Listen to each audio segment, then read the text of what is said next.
Bu dünya yalançı, bizim onu yolcu.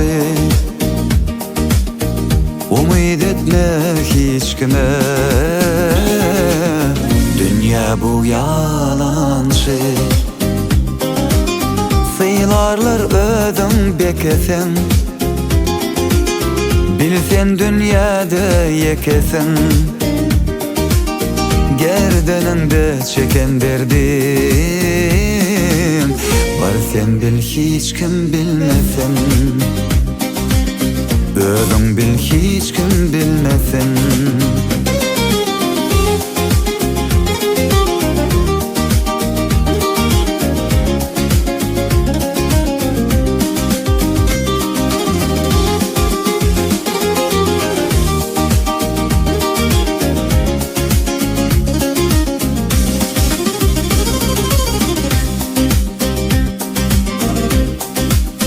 Kıyın önümde yeke qal yarekeni, yeke dolup yeke gömüşüm yani.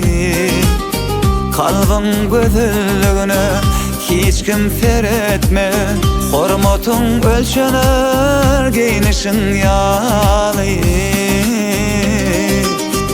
Bu dünya yalançı, ey bizim onu yolcu. Bil bağlama hiç kime, bu dünya yalançı. Sıylarlar ödüm bekesin, bilsen dünyada yekesin. Gerdanında çeken derdim aytmağın hiç kim bilmesin. Bar sen bil hiç kim bilmesin.